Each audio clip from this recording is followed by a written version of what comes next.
Fala pessoal, beleza? Aqui quem fala é o professor Eduardo, seu professor de Física, e hoje a gente vai dar continuidade àquele conteúdo de eletrostática que a gente já viu na nossa aula passada, não é verdade?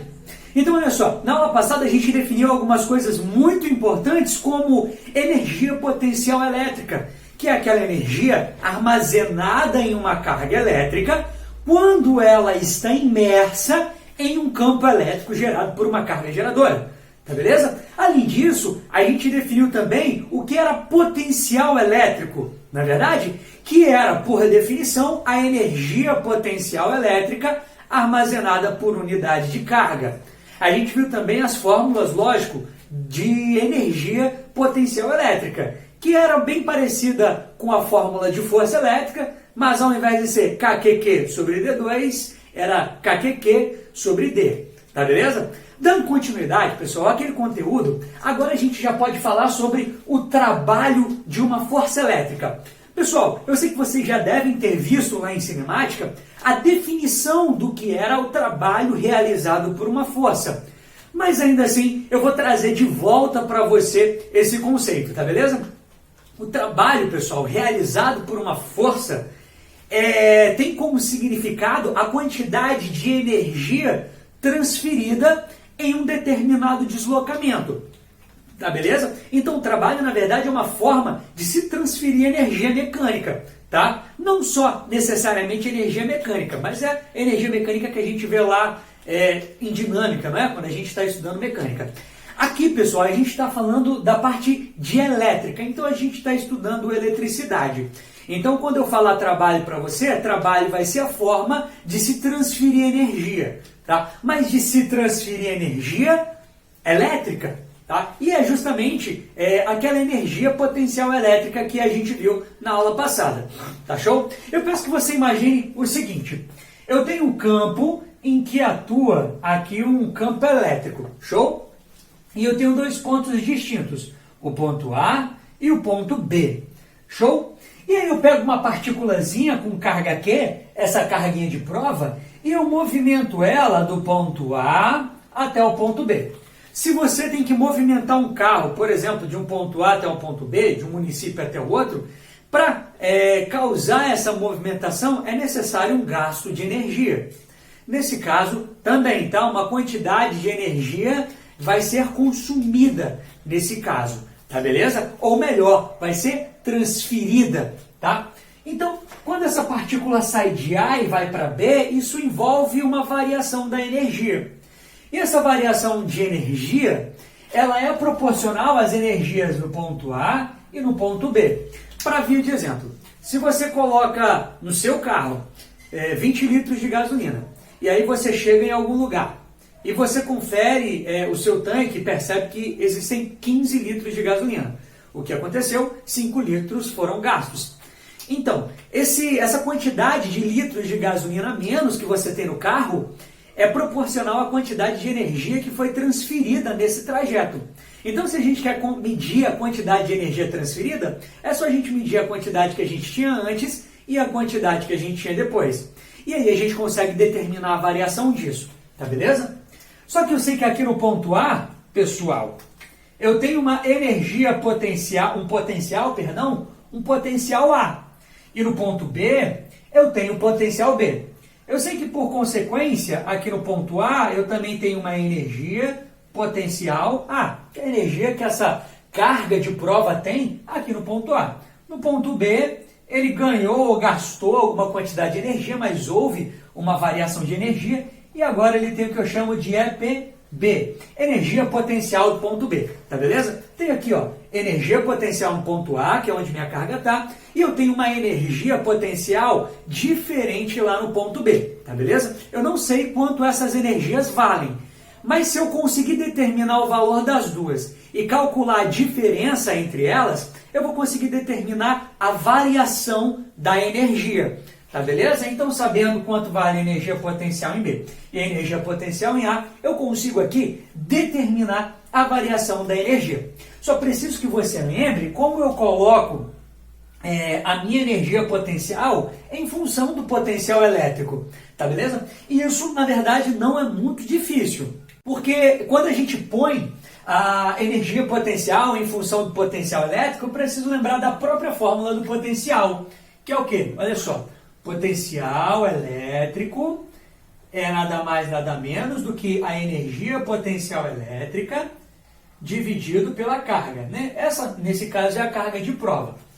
Eu vou reorganizar essa equação fazendo o seguinte: essa carga que está dividindo a energia vai passar para lá multiplicando o meu potencial. Então, a energia potencial elétrica pode ser determinado entre o produto entre a carga elétrica e o potencial elétrico, tá beleza? Então, a energia potencial elétrico é Q vezes U.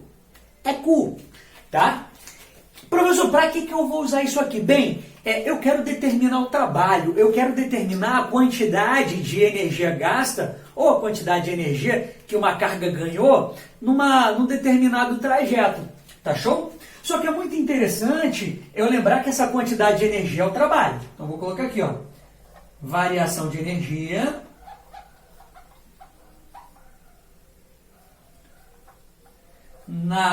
pode ser calculada a partir do trabalho. Galera, o trabalho eu vou chamar de W, tá beleza? Por conta do work em inglês. Show, que significa trabalho. Então, trabalho é a mesma coisa que a variação de energia. Só uma perguntinha, que energia é essa aqui? A energia potencial elétrica, tá bom? Então, o trabalho, ele vai ser aqui. Vou botar aqui o Wzão. O trabalho, ele vai ser a energia potencial em B menos a energia potencial em A. Porque variação é sempre final menos inicial. Eu só quero que você perceba uma coisa que é bem importante aqui. A gente consegue analisar que esse trabalho ele vai depender da energia potencial no final e da energia potencial no início. Ou seja, a trajetória dessa partícula de A até B não é relevante, não é importante no cálculo do trabalho. Ou seja, o trabalho líquido ele vai ser independente da trajetória. Ele só vai depender da quantidade de energia que a minha carga tinha aqui em A e da quantidade de energia que a minha carga tem em B. Tá beleza? Por isso que eu só levo em consideração as energias potenciais elétricas em B e em A. E a variação disso aqui vai me dar o trabalho líquido. Tá bom? Então, olha só, vou substituir esses valores conforme a fórmula, Q vezes U. Bem, carga vezes o potencial em B, menos a carga vezes o potencial em A. E aí eu vou ter isso aqui, olha, a carga ela vai ficar em evidência. E ela vai multiplicar o potencial de B menos o potencial em A. Tá beleza? Potencial em B menos o potencial em A. Esse potencial de B menos o potencial de A, galera, é o que a gente vai chamar de variação de potencial. Tá beleza? Então, meu trabalho, nos finalmente, ele vai ser calculado como a carga vezes a variação do potencial, tá? Que eu vou chamar de potencial AB, que é a variação do potencial de A até B. Então, eu posso representar dessa forma aqui, sem problema nenhum.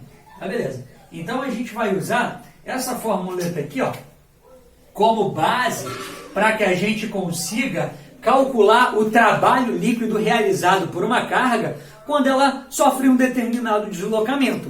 Tá show? Lembrando, galera, que esse trabalho aqui é a unidade de energia. Ah, o que isso quer dizer, professor? Quer dizer que esse trabalho aqui, ele vai ser dado em joule, tá beleza? Que é a nossa unidade de energia padronizada aí no nosso sistema internacional de medidas. Show? Então, veja bem, vamos recapitular aqui como é que eu vou calcular o trabalho de uma força e para que eu vou calcular o trabalho de uma força. Quando uma carga sofre um deslocamento de um ponto A até um ponto B, há aí uma variação da energia potencial elétrica, que é independente da trajetória, ou seja, só depende da energia potencial no fim e da energia potencial no começo. Só que a variação dessa energia potencial, ela pode ser posta em função da carga e do potencial elétrico naquele ponto, que em geral é dado, beleza? Como trabalha a variação dessas energias, deduzindo ela a partir dessa fórmula, eu obtenho o trabalho igual a carga vezes U. Então o trabalho continua sendo Q. Você só tem que lembrar que essa variação aqui, olha, ou esse trabalho de A até B, ele representa a variação da energia potencial, ou seja, da energia potencial em B menos a energia potencial em A. Deu para entender até aqui, pessoal? Espero que sim, tá bom? Então, vamos continuar com o nosso conteúdo a partir disso aqui. Alguns exercícios vão ser propostos para a gente vai resolver algumas coisas relacionadas a isso aqui, mas antes de mais nada, vamos passar para o próximo quadro que a gente vai continuar esse conteúdo, ó, supimpa, maroto, tá? Olha eu saindo de cena aí, pessoal!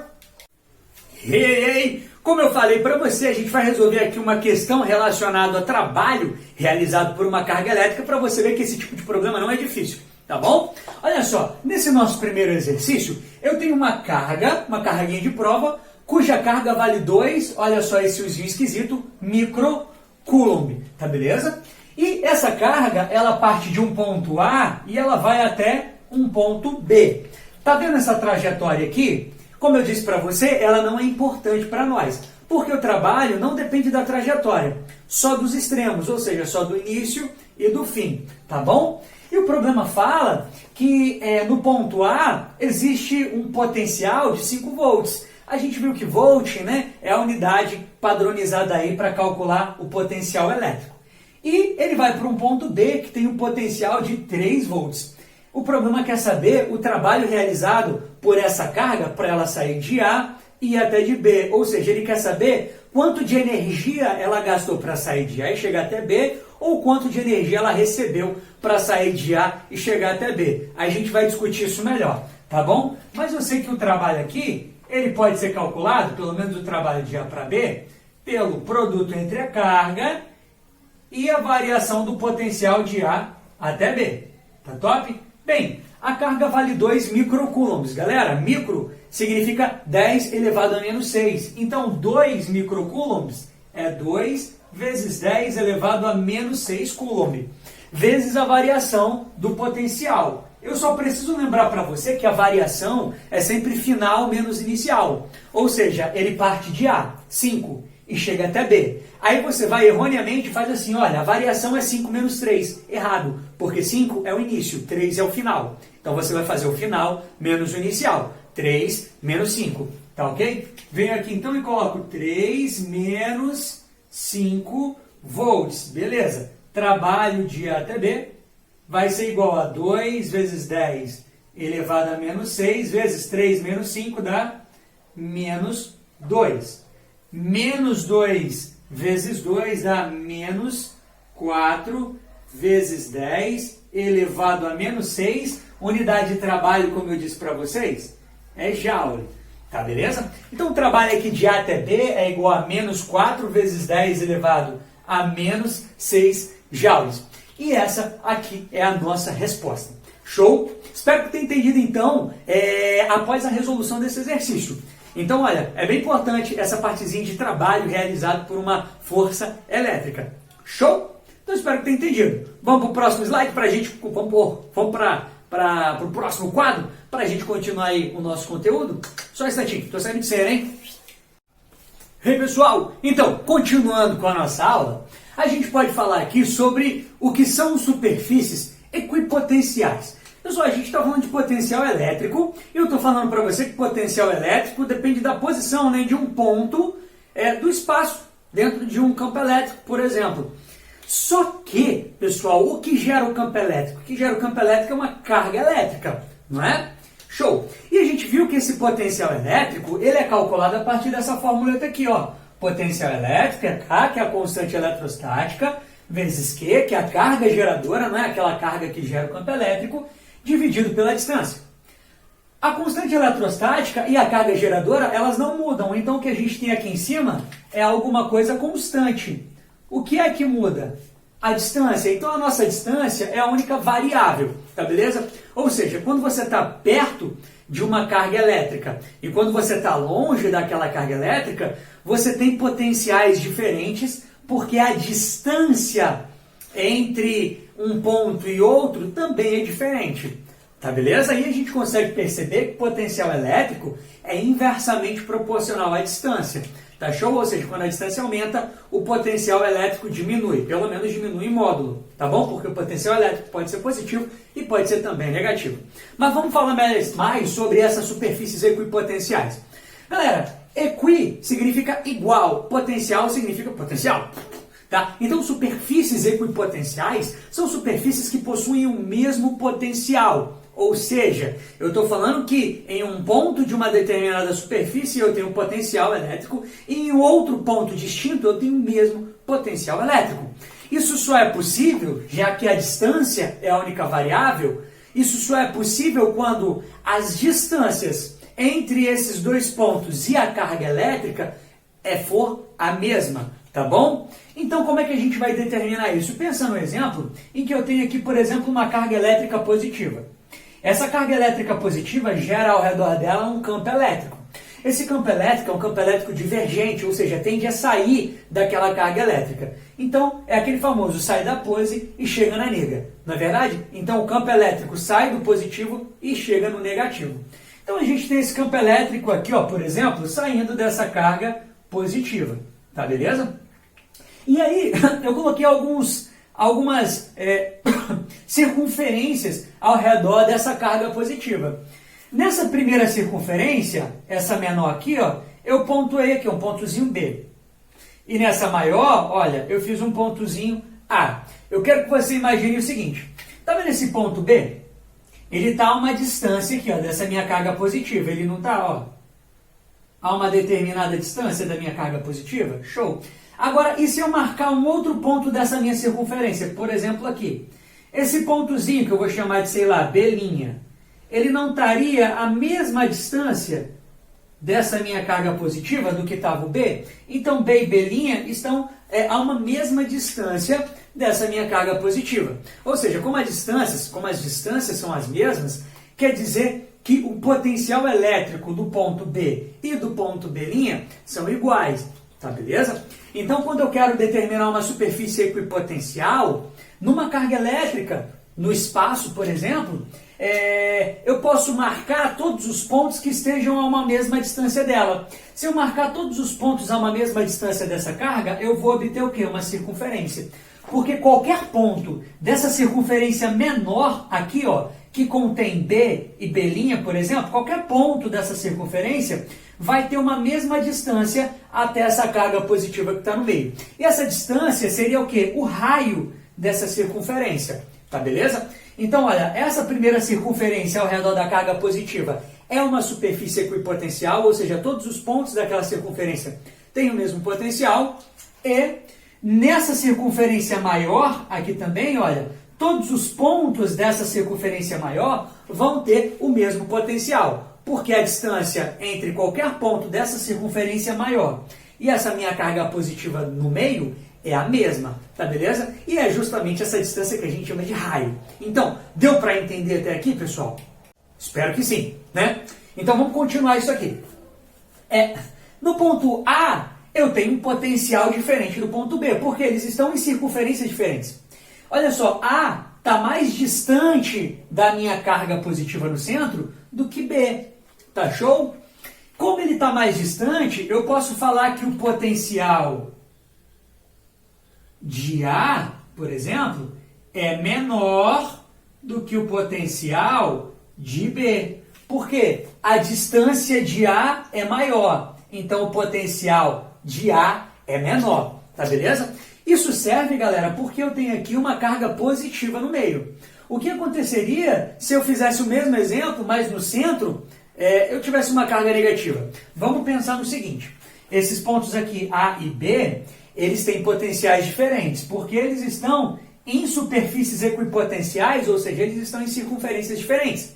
As distâncias entre eles e a minha carga negativa no centro são diferentes, beleza? Aí você pensa bem assim, cara, quanto mais afastado estiver esse ponto dessa carga aqui no meio, menor vai ser o potencial, porque eu aumento a distância e aí eu diminuo o potencial. Só que você só tem que ficar veaco para o negócio. Todos os potenciais aqui, galera, todos os potenciais, eles são menores do que zero, ou seja, os potenciais aqui, eles são potenciais negativos.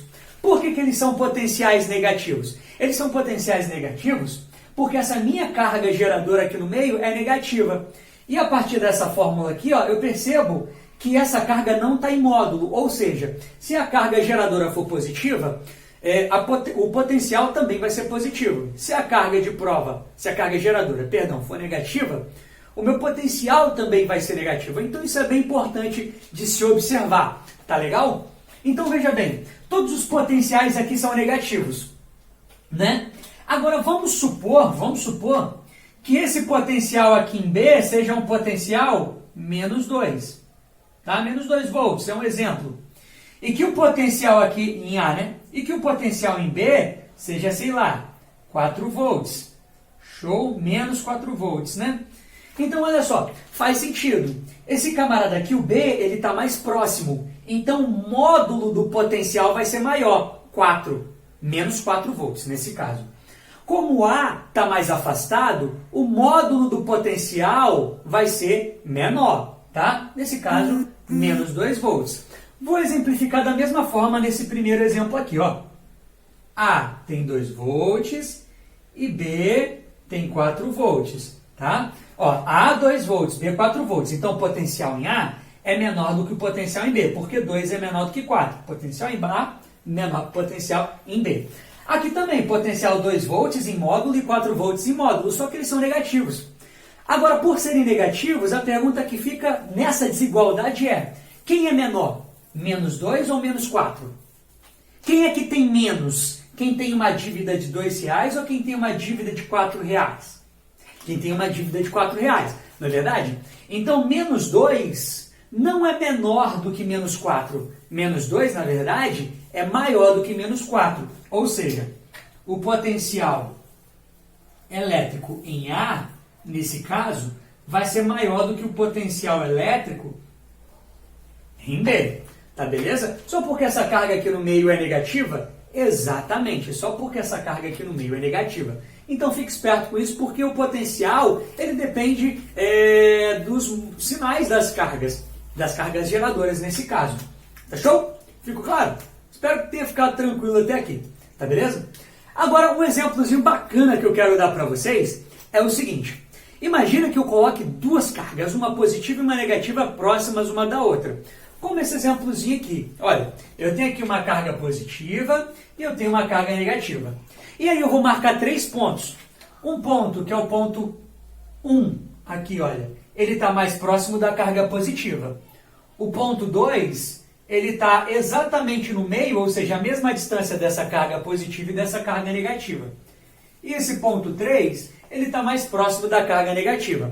Tá beleza? E eu vou fazer o seguinte, galera. Eu vou determinar quais desses 3 pontos têm potencial maior do que o outro. Show? Então vamos lá. Você concorda comigo que o ponto 1, ele está mais próximo da carga positiva? Ele está, não está? Dá para ver isso aí? Então de boa. Olha só, o ponto 1, ele está mais próximo da carga positiva.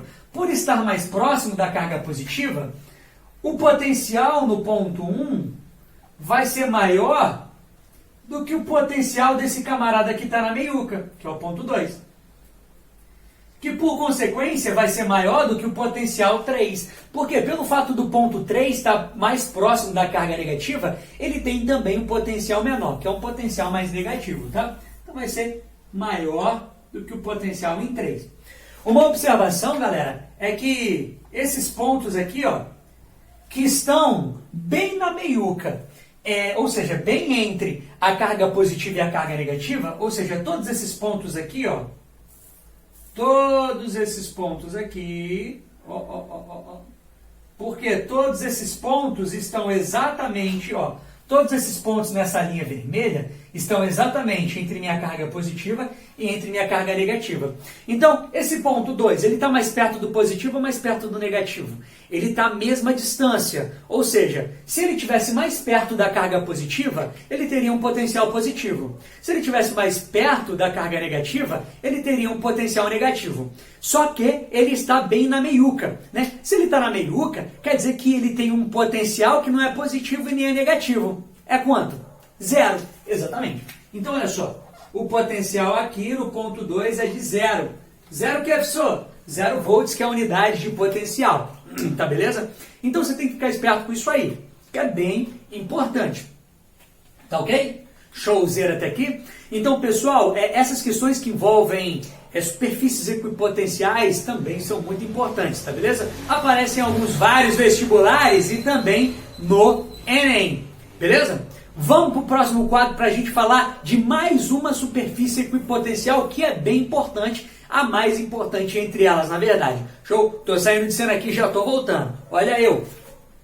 Então, a gente consegue determinar aqui, pessoal, uma relação bem interessante entre o campo elétrico uniforme, a distância entre duas superfícies, né, ou duas retas aqui equipotenciais, e a diferença de potencial entre esses dois pontos. E essa vai ser a fórmula chamada de fórmula do EDU, tá? Ou fórmula do EDU, tá bom? E ela vai dizer o seguinte para a gente, que o campo elétrico uniforme vezes a distância entre dois pontos A e B vai ser igual à diferença de potencial entre esses dois pontos, tá? O campo elétrico, galera, ele é determinado em Newton por Coulomb. A distância, ela vai estar aqui em metro, e a minha diferença de potencial vai estar em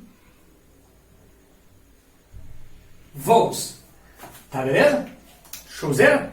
Top! Mas veja bem, tem um negócio muito interessante acontecendo aqui. Que negócio interessante é esse que está acontecendo aqui, professor? Olha só.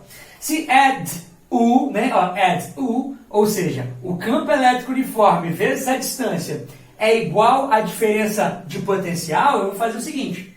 Eu vou reescrever essa equação desse jeito. O campo vai ser igual ao potencial, a diferença de potencial, dividido pela distância. Cara, a diferença de potencial está em quê? A diferença de potencial está em volt. E a distância em metro. Então, o campo também pode ser escrito em volts por metro? Sim. Essa aqui, unidade do campo, Newton por Coulomb, é aquela primeira unidade de campo elétrico que a gente viu no começo do estudo de eletrostática. Não é verdade? A partir daquela formuleta de força é carga vezes campo. Então, campo é força sobre carga, ou seja, Newton por Coulomb. Só que a partir dessa fórmula, eu consigo perceber que o campo também pode ser dado por volt por metro. Quer dizer que existem duas unidades de campo elétrico? Exatamente. Newton por Coulomb é a mesma coisa que volt por metro. Tá beleza? Então, entender como funcionam as superfícies equipotenciais a partir de uma carga, a partir de placas eletrizadas, que é quando eu gero esse campo elétrico uniforme, isso é bem importante, e saber calcular também o trabalho realizado por ela, a partir daquela fórmula do Q, né, que é carga vezes o potencial, e saber também determinar a diferença de potencial a partir do produto entre o campo e a distância é bem importante. Então lembra, trabalho é Q, tá? E lembra da fórmula do EDU, ou melhor, EDU, tá beleza? Porque o ED fica junto, é igual a U. Show? Para ver se isso aqui te ajuda. Então vamos resolver alguns exercícios relacionados a esses temas, né? A campo elétrico uniforme, a trabalho realizado por uma força elétrica em superfícies equipotenciais, para ver se você tira todas as suas dúvidas de uma vez por todas. Tá bom? Então vamos ao próximo quadro aqui, pessoal. Estou saindo de cena, hein? Então, pessoal, nessa questão, eu quero apresentar para vocês o seguinte. Existe uma carga e dois pontos que eu vou chamar aqui de A e de B. Só que esses dois pontos aqui, galera, eles são pontos equipotenciais, tá? Ou melhor, eles são equidistantes de quê? Ou seja, existe a mesma distância de A até B, que é uma distância que eu vou chamar de distância D, que B até Q. Ou seja, eles têm a mesma distância da carga aqui, tá beleza? E o programa pede para eu calcular o trabalho realizado caso uma carga saísse do ponto A e chegasse até o ponto B. Legal? Pessoal, eu preciso que você entenda uma coisa.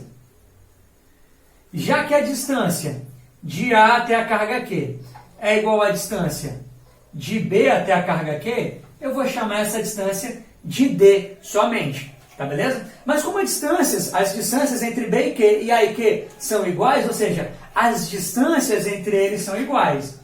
E eu sei que a formuleta, ó, a formuleta de potencial é K vezes Q sobre D, veja que o K vezes Q é constante, né? Essa carga não muda. O K, que é a constante eletrostática do meio, também não vai mudar. A única coisa que mudaria aqui é a distância. Ou seja, a carga mais distante, né, o ponto mais distante dessa carga, teria um menor potencial. Isso se essa carga fosse positiva, né? Mas a gente sabe que se as distâncias fossem diferentes, os potenciais seriam diferentes, né? Mas como as distâncias são iguais, os potenciais são iguais. Ou seja, o potencial aqui de A é igual ao potencial de B. Mas eu quero é o trabalho, não é? Galera, vamos lembrar como é que eu calculo o trabalho nessa situação aqui?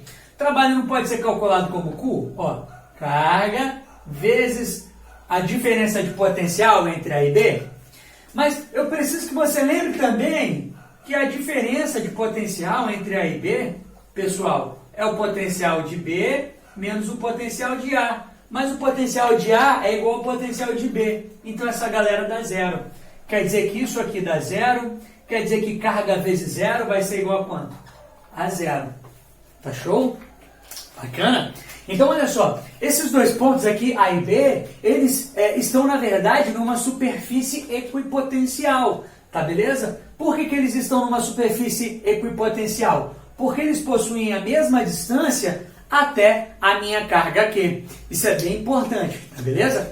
Isso quer dizer que se eu fizesse aqui, ó, uma circunferência ao redor de Q, eu teria essa circunferência passando, olha, por A e por B. Isso seria uma superfície o quê? Equipotencial. E aí o trabalho realizado entre dois pontos de uma mesma superfície equipotencial vai ser zero, tá? Porque a diferença de potencial vai ser zero, já que você sai de um potencial e vai para o mesmo potencial. Tá beleza? Então espero que tenha entendido essa questão aqui e a gente continua assim a nossa aula de hoje. Tá beleza? Vamos para o próximo quadro, estou saindo de cena, pessoal.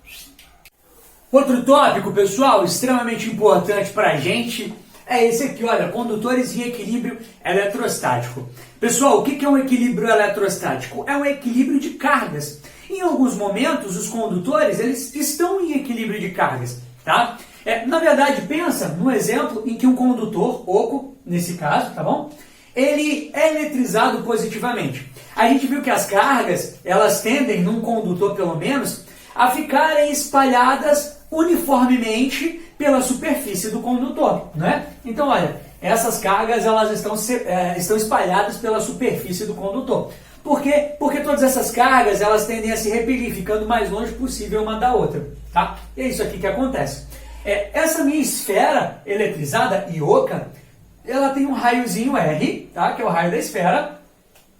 E esse outro Rzinho aqui, galera, eu vou determinar como sendo a distância, ó, esse Rzinho é a mesma coisa que a distância de um determinado ponto até o centro da minha esfera, tá beleza?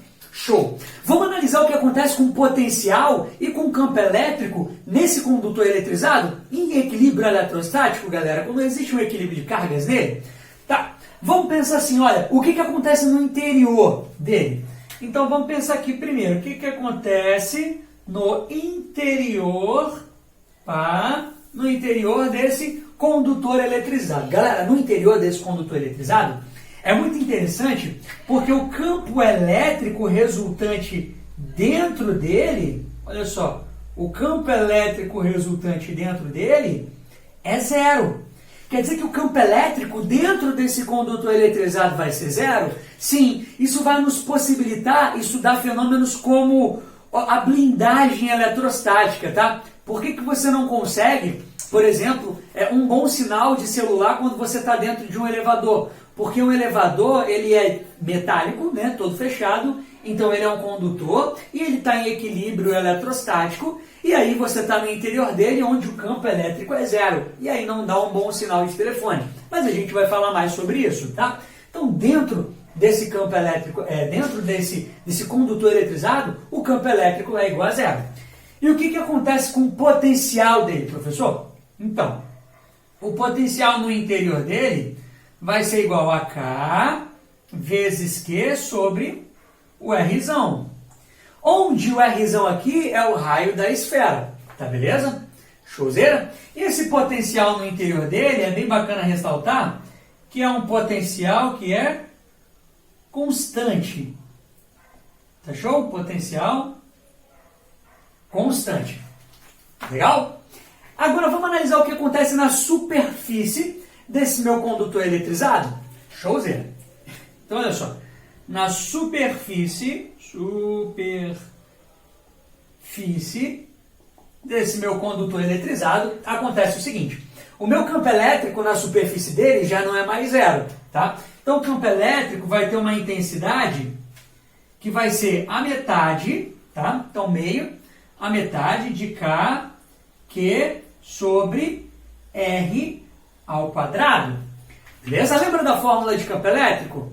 Que é KQQ, ó, força elétrica, KQQ sobre D2. Campo elétrico, KQ sobre D2. Na verdade, não é essa a intensidade do campo elétrico? Show!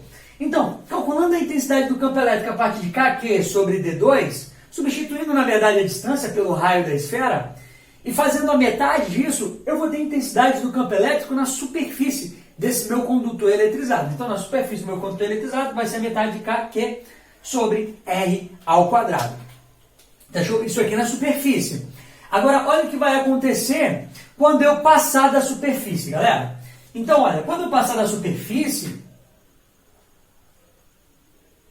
eu vou ter um campo elétrico na região externa, que vai ser calculado como K vezes Qzão sobre D ao quadrado, que é a fórmula do campo elétrico normalmente, onde esse D é a distância desse ponto fora da esfera até o centro dela, tá beleza? E o potencial vai ser calculado como KQ sobre D. Show?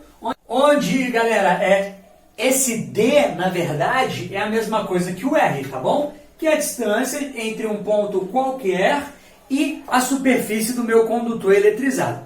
Tá beleza? Então, veja bem, dentro desse meu condutor, eu tenho um campo elétrico zero. Show? Então, isso aqui está representando para mim, por exemplo, o campo elétrico, aqui, ó, em função da distância de um ponto específico, né, até o interior, até o centro desse meu condutor eletrizado. Então, dentro dele, olha, o campo elétrico é zero. E aí, o campo elétrico vale zero até aqui, ó, até uma distância R. Ou seja, o campo elétrico vale zero aqui dentro. Só que quando chega bem aqui na superfície, olha só, o meu campo elétrico, ele está valendo quanto? A metade de KQ sobre Rzão ao quadrado. Show? Então, olha aqui, ó, antes de Rzão, ou seja, no interior, ele vale zero. Na superfície, ele vale a metade de KQ sobre R ao quadrado. E aí, ó, quando ele passa da superfície, ele já começa a ter esse valor aqui, ó, KQ sobre D ao quadrado, né? E aí, isso aqui serve, galera, para a região exterior, tá beleza? Para o lado de fora do meu condutor eletrizado. E aí, olha só, como o campo elétrico é inversamente proporcional à distância, né? Essa distância é a distância entre o ponto e o centro do meu condutor, a gente tem essa curvazinha aqui, olha. Quanto mais a distância aumenta, mais o meu campo elétrico diminui. Tá show? Então isso é bem importante para a gente entender.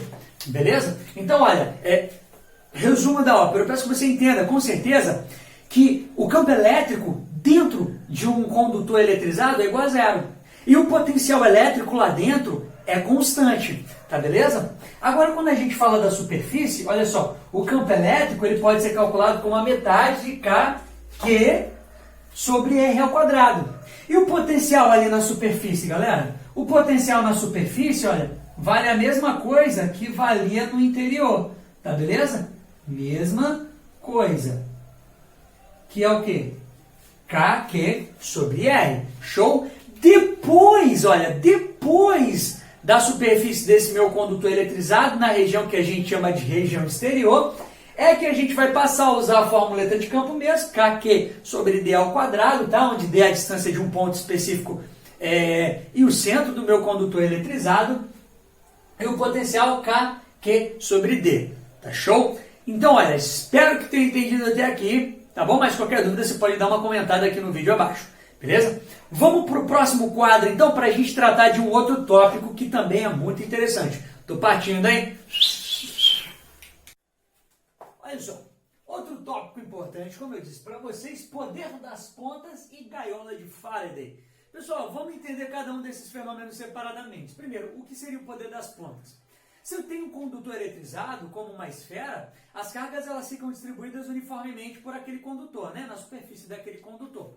Agora imagina que esse condutor eletrizado, ele seja oco, mas ele tem uma ponta, tá? É perceptível um fenômeno bem interessante que nessa ponta existe a famosa concentração, concentração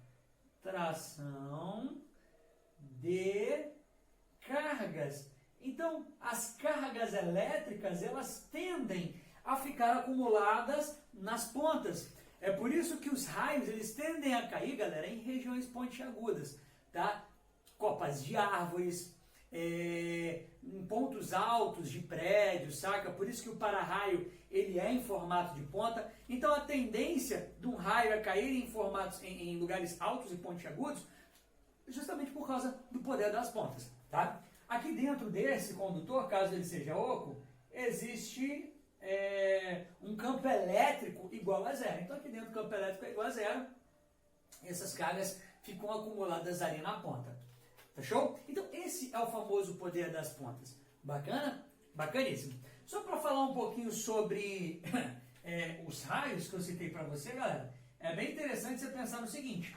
Caso você tenha uma árvore aqui, por exemplo, e essa árvore seja uma árvore pontiaguda, os raios tendem a cair nela, por quê? Por ser uma região alta e pontiaguda. Então, o poder das pontas, as cargas ali ficariam acumuladas no ponto mais alto dela, né?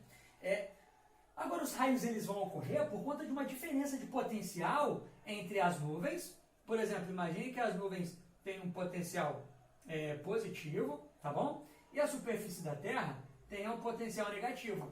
Vai surgir aqui uma descarga elétrica. Show?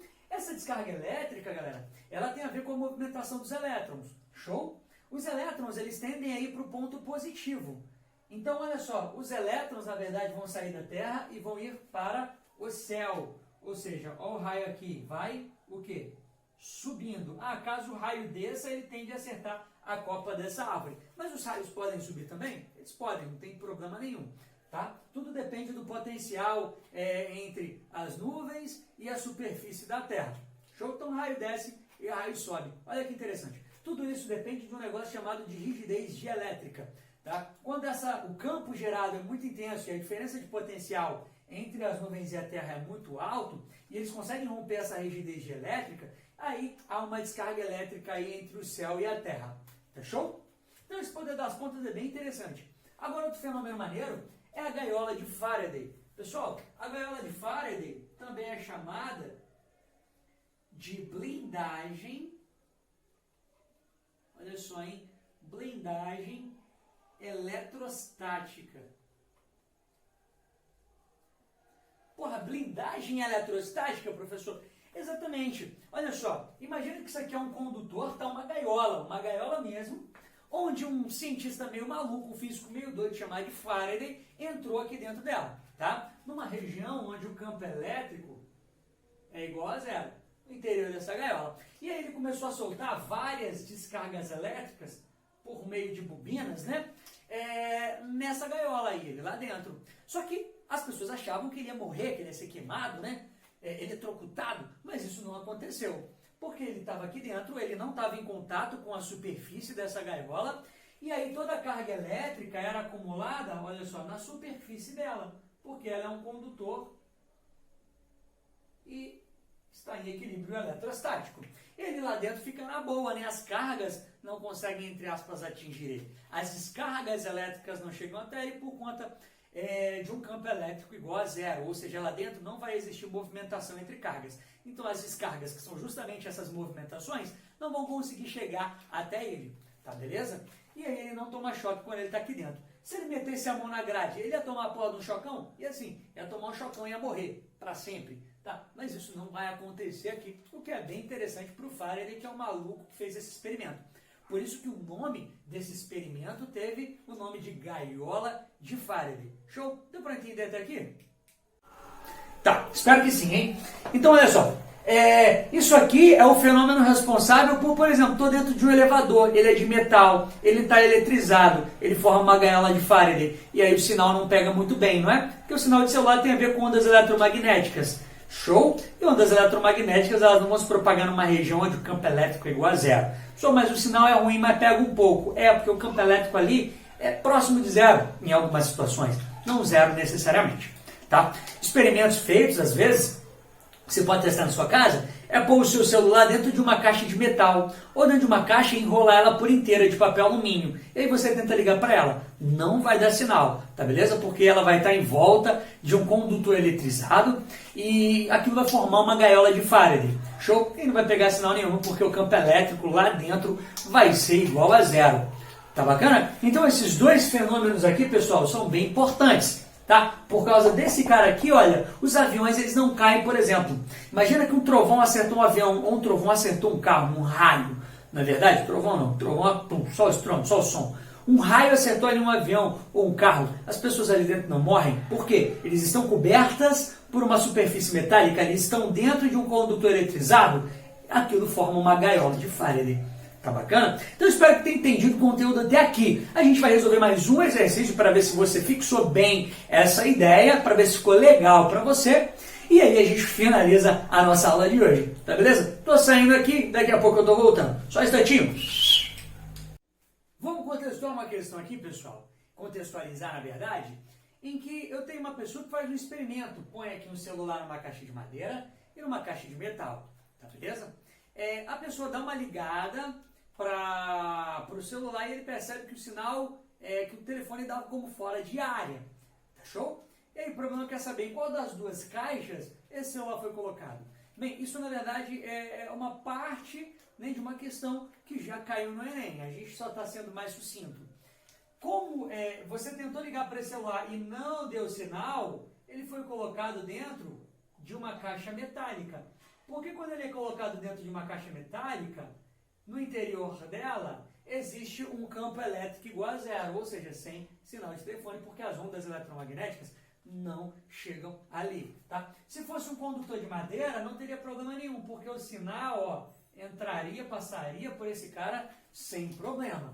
Tá show? Então, são problemas bem tranquilos esses que envolvem poder das pontas e equilíbrio eletrostático, gaiola de Faraday. Ainda assim, são problemas muito importantes. Tá beleza? Eu espero que tenha entendido esse probleminha aí muito raso, muito fácil, só para dar uma contextualizada para você. Show? Tô saindo de cena aí, pessoal.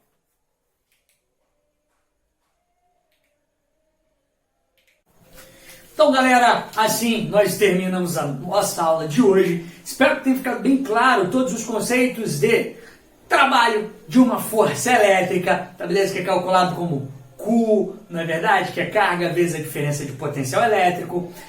As formas em que aparecem superfícies equipotenciais numa carga elétrica, não é? Em todos os pontos de uma mesma circunferência, ou entre duas placas eletrizadas, onde eu posso usar aquela formuleta do ED-U. Lembra? Campo vezes distância entre dois pontos é igual a diferença de potencial entre eles. Tá beleza? Lembra que quanto mais próximo de cargas positivas, maior e mais positivo, entre aspas, é o potencial elétrico. Quanto mais próximo de cargas negativas, o módulo é maior. Mas por serem negativas, né, o potencial elétrico acaba sendo menor. Porque menos 4, por exemplo, é menor do que menos 2. E ali na meiuca o potencial elétrico é igual a zero. Beleza? Além disso, o poder das pontas e gaiola de Faraday ou equilíbrio eletrostático também são conceitos muito cobrados em todos os vestibulares, principalmente no Enem. Então espero que vocês estudem bastante. Caso vocês tenham alguma dúvida, comenta aqui embaixo que eu vou responder para vocês sem problema nenhum. Tá? Se quiserem procurar no Instagram, edu_square, também podem me perguntar ali. Lembra que você é quem vai conseguir superar as barreiras que vão estar na sua frente. Então, o seu esforço vai te levar onde você quer, tá? Mas a gente tenta ajudar da melhor maneira possível. Então, até a próxima, galera. Tchau, tchau, hein?